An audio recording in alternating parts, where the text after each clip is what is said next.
Paz do Senhor, meus irmãos. Você está assistindo a segunda parte desta abençoada mensagem. Se você ainda não assistiu a primeira parte, não deixe de conferir no link que está na descrição. Que Deus te abençoe. Bom, eu disse para vocês no começo que João escreveu este evangelho para provar uma tese. Qual tese? Jesus Cristo é verdadeiramente Deus. Até aqui no versículo 5, ele provou essa tese de duas maneiras. Primeiro, ele é Deus porque tem os mesmos atributos de Deus. Ele é eterno, ele é pessoal, ele é divino, ele é autoexistente. Segundo, ele é Deus porque realiza as mesmas obras de Deus. Ele é o Criador, ele é o doador e ele é o mantenedor da vida. Bom, se ele é tudo isso mesmo, e é, eu preciso dizer algo para você nessa noite. Você não pode sair daqui hoje neutro em relação a Jesus. Eu vou propor um paradoxo. E o paradoxo é este: você é escravo da sua liberdade. Você está obrigado a tomar uma decisão. Bom, para ilustrar o paradoxo, eu vou tornar isso muito simples.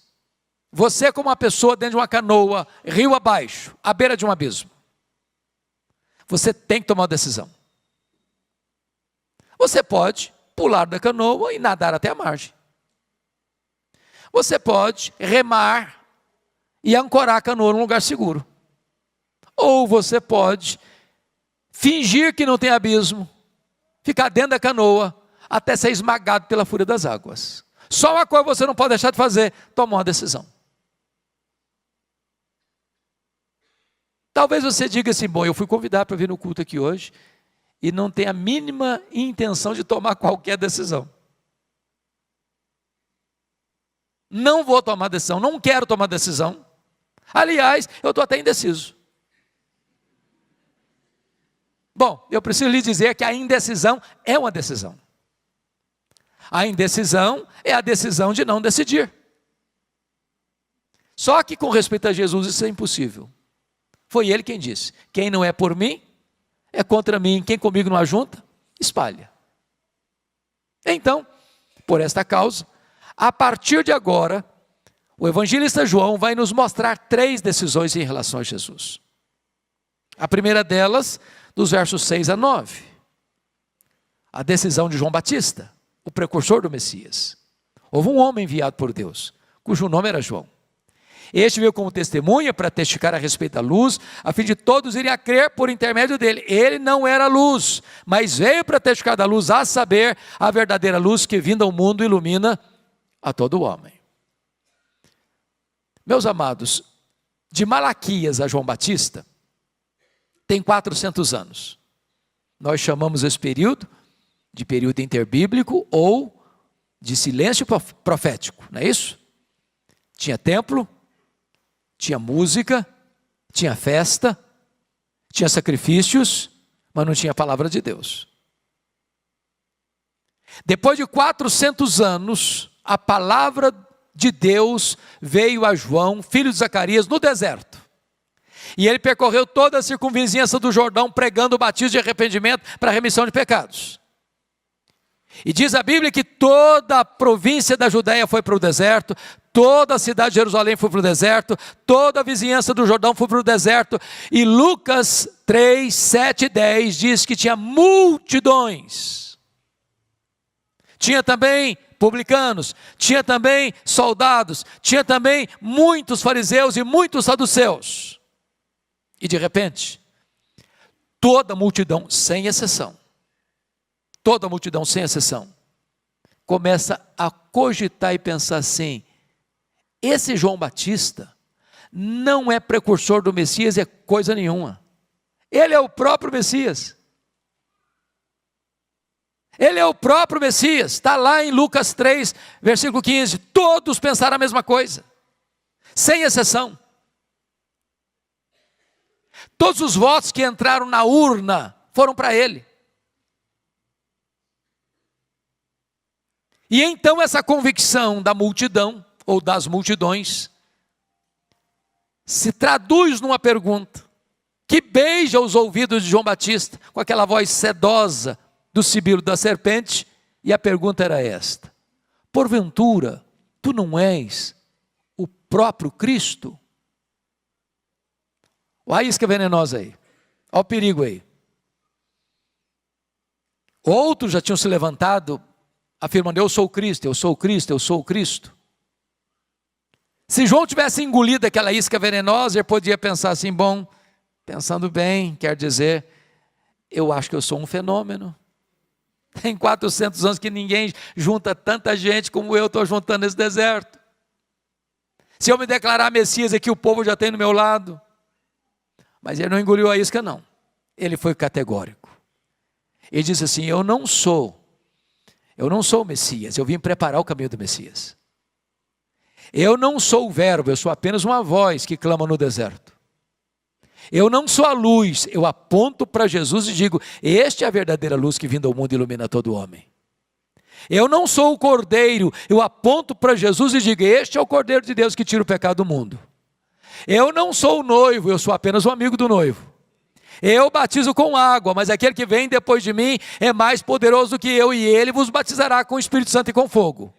Eu não sou nem sequer digno de me curvar, desatar as correias das suas sandálias. Eu tenho um lema de vida: convém que ele cresça e que eu diminua. Então a primeira decisão em relação a Jesus é a decisão de dar toda a glória a Jesus, porque ele não divide a sua glória com ninguém. A segunda decisão está aí nos versos 10 e 11, confira comigo. O verbo estava no mundo, o mundo foi feito por intermédio dele, mas o mundo não o conheceu. Veio para o que era seu e os seus não o receberam. Só um detalhezinho, notinha de rodapé aqui. Olha para o texto aí e me responda aí. Quantas vezes aparece a palavra mundo no verso 10? Por gentileza. Olha e me responda. Quantas vezes? Quantas vezes? 3 vezes. Na língua grega é a mesma palavra: cosmos, cosmos, cosmos. Agora notem que num único versículo, a mesma palavra repetida 3 vezes, cada vez que ela aparece, ela tem um significado diferente. O verbo estava no mundo. Que mundo? Mundo físico, material. Mundo geográfico, melhor dizendo. O mundo foi feito por intermédio dele. Que mundo? Mundo físico, material. O mundo não conheceu. Que mundo? As pessoas. Então, ao ler sua Bíblia, preste atenção que às vezes uma mesma palavra repetida num mesmo versículo, dependendo do contexto, vai ter significado diferente. Mas ele vai entrar com a explicação no verso 11. Veio para o que era seu e os seus não o receberam. Quem são os seus aí? O povo de Israel. E por que o povo de Israel não o recebeu? Por falta de luz? Não. Por falta de olhos. Por falta de evidências? Não. Por falta de fé. Todo o Antigo Testamento aponta para Jesus. Fala de Jesus. Jesus é a semente da mulher. Jesus é o descendente de Abraão. Jesus é representado pela coluna de fogo e pela coluna de nuvem, que guiou o povo no deserto. Jesus é representado pelo maná que cai do céu e pela água que brotava da rocha. Jesus é representado pelo Cordeiro da Páscoa. Jesus é simbolizado pelo tabernáculo. Jesus é simbolizado pela Arca da Aliança. Jesus é simbolizado porque estava dentro da arca, as tábuas da lei, o vaso com maná, a vara seca de Arão que floresceu. Jesus é simbolizado pelo templo, Jesus é simbolizado pelas festas, Jesus é simbolizado pelos sacrifícios, Jesus é simbolizado pelo sábado, tudo apontava para Jesus. Na plenitude dos tempos, ele nasceu de mulher, nasceu sob a lei, para ser o nosso Redentor. O verbo se fez carne, ele andou por toda parte libertando os oprimidos do diabo. Os cegos viram, os surdos ouviram, os mudos falaram, os coxos andaram, os leprosos foram purificados, os mortos ressuscitaram, mas os seus não o receberam. Nos últimos anos eu tenho levado caravanas a Israel todo ano.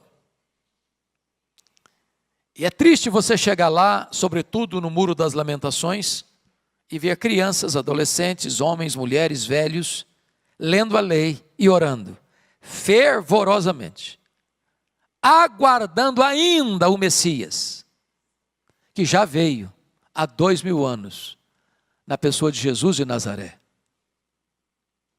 Na linguagem de Paulo, em 2 Coríntios 3, a venda ainda está nos olhos. E fica um alerta para você e para mim. Cuidado para que diante de tanto conhecimento, ainda você rejeite o Senhor Jesus Cristo como seu Salvador. Porque a Bíblia pergunta assim, como escaparemos nós se negligenciarmos tão grande salvação? Mas agora vem a última decisão, dos versos 12 e 13. É a aceitação de Jesus. O que está escrito no versículo 12? Mas a todos quantos o receberam, deu-lhes o poder de serem feitos filhos de Deus. Ao ler sua Bíblia, notinha de rodapé de novo. Ao ler sua Bíblia, preste muita atenção no que nós chamamos na língua portuguesa de conjunção adversativa. Mas, porém, entretanto, todavia, entremente. Você está contrastando o que disse antes com o que vai dizer agora. Em virtude da rejeição de Israel, está escrito, mas a todos quantos o receberam, deu-lhes o poder de serem feitos filhos de Deus. A pergunta é, todos quantos? Todos quem? E a resposta é, todos judeus, todos gentios, todos homens, todas mulheres, todas crianças, todos adolescentes, todos jovens, todos adultos, todos velhos, todos ricos, todos pobres, todos doutores, todos analfabetos, todos religiosos, todos ateus, não importa de onde você vem, não importa para onde você vai, se você receber a Jesus, você recebe o poder de ser feito filho de Deus. Fica óbvio então que nem todos são filhos de Deus. Ser filho de Deus não é coisa natural. Ninguém é filho de Deus porque nasce num país chamado cristão, porque nasce numa família chamada cristã, porque frequenta uma igreja chamada cristã. Ser filho de Deus significa ter um novo coração, uma nova mente, uma nova vida, uma nova família, uma nova pátria. É ser nova criatura. Então, no verso 13, João vai explicar melhor o que não significa ser filho de Deus. Que hoje, nesta noite, você não pode sair daqui com qualquer dúvida sobre esse assunto. Então, o que não é ser filho de Deus? Olha o versículo 13. Os quais não nasceram do sangue. O que significa isso? Ser filho de Deus não é coisa hereditária. Aqui no Brasil temos um ditado muito conhecido, né? Filho de peixe, peixinho é. Mas não é verdade que filho de crente, crentinho é. Para ser crente tem que nascer de novo. Tem que nascer da água e do Espírito. Tem que nascer de cima. Tem que nascer de Deus. Nas minhas andanças por aí, eu gosto de fazer perguntas. E às vezes eu pergunto assim, meu irmão, você está firme na sua salvação? A pessoa responde, mas é claro, pastor, eu sou presbiteriano desde o berço. Sou batistão. Sou assembleiano. Às vezes o cara é mais sofisticado. Falei, está firme, irmão, mas é claro, eu sou calvinista. Olha, sou arminiano. Bom, deixa eu lhe dizer isso. Você pode ser presbiteriano, você pode ser batista, você pode ser assembleiano, você pode ser calvinista, você pode ser arminiano, mas quem salva você é só Jesus. É só Jesus. Só Jesus. Segundo,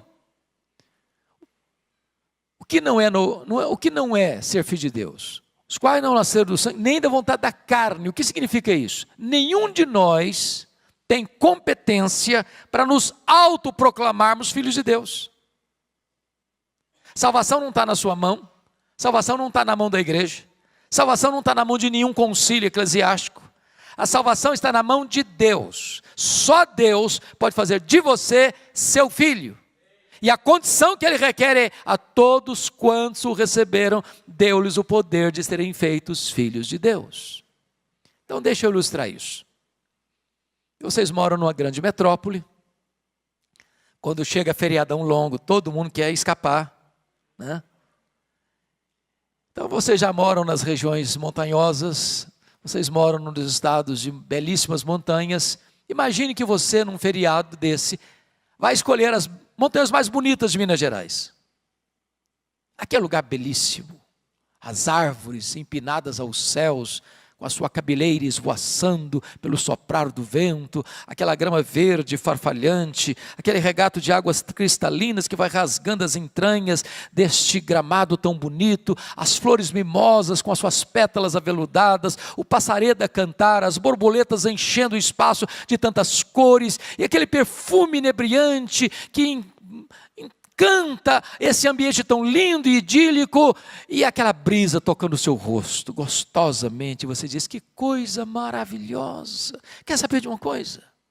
A partir de hoje, eu me faço um filho de Deus. Bonito, não? Mas impossível. Impossível. Terceiro, os quais não nasceram do sangue, nem da vontade da carne, nem da vontade do homem. Sabe o que significa isso? Nenhum ser humano, por mais ilustre, tem autoridade e competência para dizer para você, seja a filha de Deus.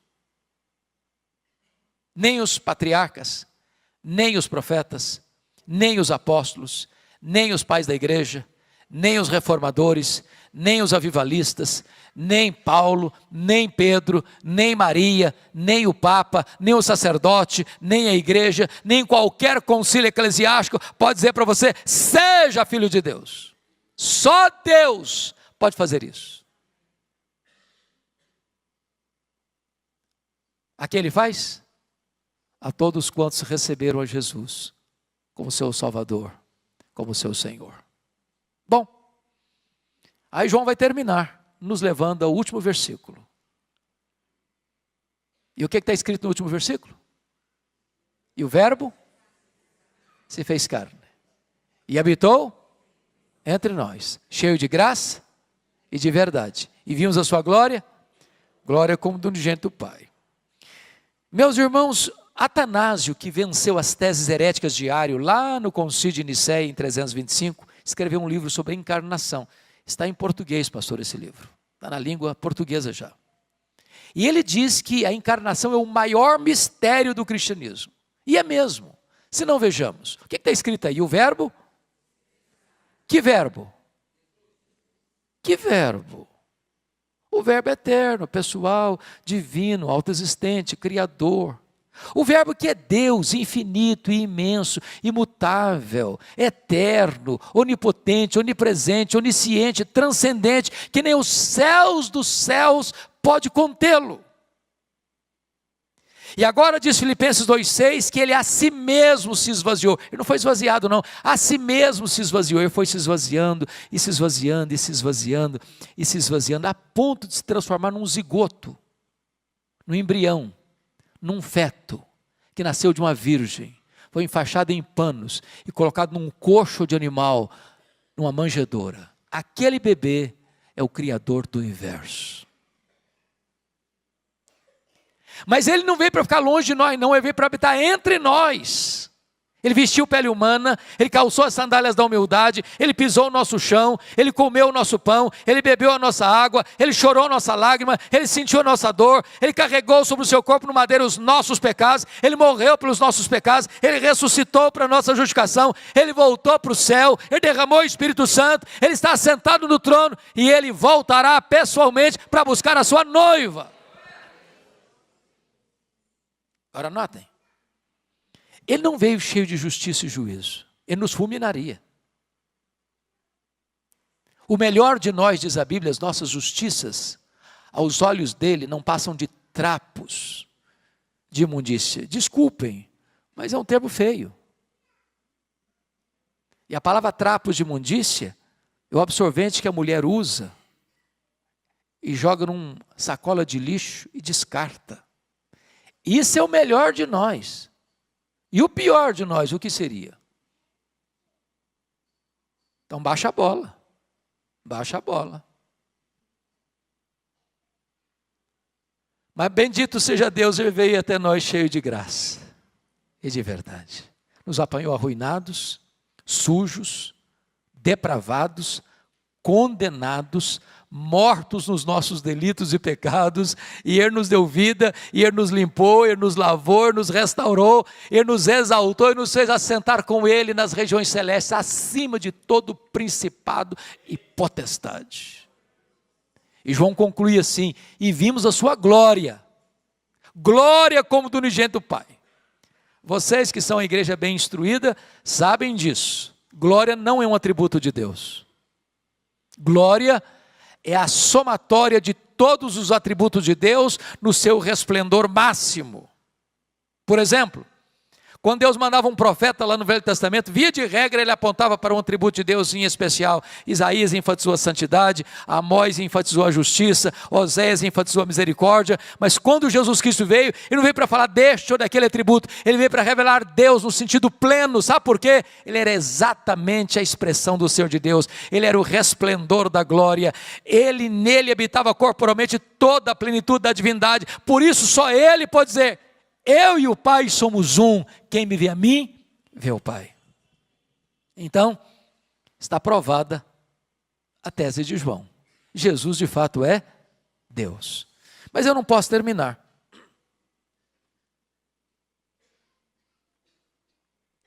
Sem trazer duas brevíssimas aplicações. Sabe o que me encanta nesta obra de João? É que ele provou que Jesus é Deus por duas razões: porque tem os mesmos atributos de Deus e porque realiza as mesmas obras de Deus. O que João vai fazer no restante do Evangelho? Ele vai provar que Jesus é Deus, primeiro porque ele faz as mesmas obras de Deus. Lá no último versículo deste Evangelho está escrito assim: que se tudo que Jesus Cristo fez fosse registrado em livros, numa linguagem hiperbólica, no mundo inteiro não caberiam os livros. O que João fez então? Selecionou dos muitos 7 milagres. Por que 7? É o número da perfeição. Para explicar uma coisa: se ele faz as obras de Deus, então ele é Deus. Primeiro milagre, capítulo 2, vai transformar água em vinho.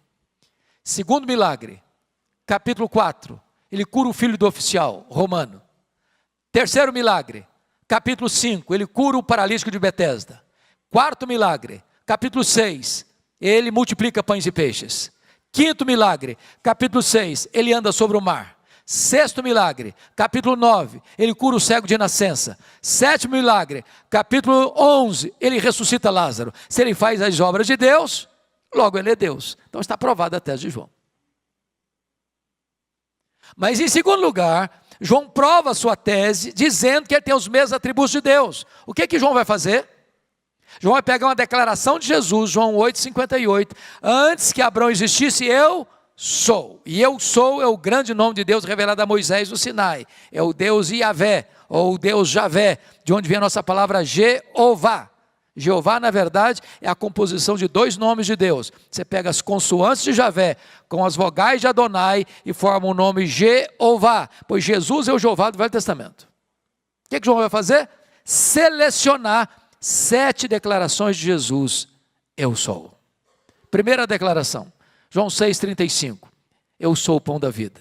Segunda declaração, João 8,12, eu sou a luz do mundo. Terceira declaração, João 10,9, eu sou a porta. Quarta declaração, João 10,11, eu sou o bom pastor. Quinta declaração, João 11,25, eu sou a ressurreição e a vida. Sexta declaração, João 14,6, eu sou o caminho e a verdade e a vida. Sétima declaração, João 15,1, eu sou a videira verdadeira. Se ele tem os mesmos atributos de Deus, então ele é Deus. Está provada a tese de João. Bom, mas a segunda aplicação para mim é um mistério. Dessas 7 declarações de Jesus, uma ele compartilha com a igreja. Por exemplo, ele disse em João 8,12 assim: eu sou a luz do mundo. Mas ele disse em Mateus 5,14: vós sois a luz do mundo. Notem vocês que em lugar nenhum da Bíblia Jesus diz assim: vós sois o pão da vida. Quem se alimentar de vós nunca mais terá fome. Eu nunca disse isso para a igreja. Ele nunca disse assim para a igreja: vós sois a porta, quem entrar por vós entrará e sairá e achará pastagens. Ele nunca disse isso para a igreja. Jesus nunca disse assim para a igreja: vós sois o bom pastor que deu a vida pelas ovelhas. Ele nunca disse isso para a igreja. Ele nunca disse assim para a igreja: vós sois a ressurreição e a vida, quem crer em vós não morrerá eternamente. Ele nunca disse isso para a igreja. Jesus nunca disse assim para a igreja: vós sois o caminho e a verdade e a vida, e ninguém vem ao Pai senão por vós. Ele nunca disse isso para a igreja. Jesus nunca disse assim para a igreja: vós sois a videira verdadeira. Ele nunca disse isso para a igreja. Mas Jesus disse: eu sou a luz do mundo. E Jesus disse: vós sois a luz do mundo. Como entender esse mistério? Para explicar esse mistério, me permita duas perguntas. Você, filha, que está de casaco azul, qual é o seu nome? Nara. Naama. Naama, que nome bonito, parabéns. Então, primeira pergunta: o sol brilha? Sim, o sol brilha. Por que o sol brilha? Porque o sol tem luz própria. Por que Jesus brilha? Porque ele é o sol da justiça. Ele é a verdadeira luz que vindo ao mundo ilumina todo o homem. Segunda pergunta: a lua brilha? E a resposta é sim, a lua brilha. Mas como é que a lua brilha?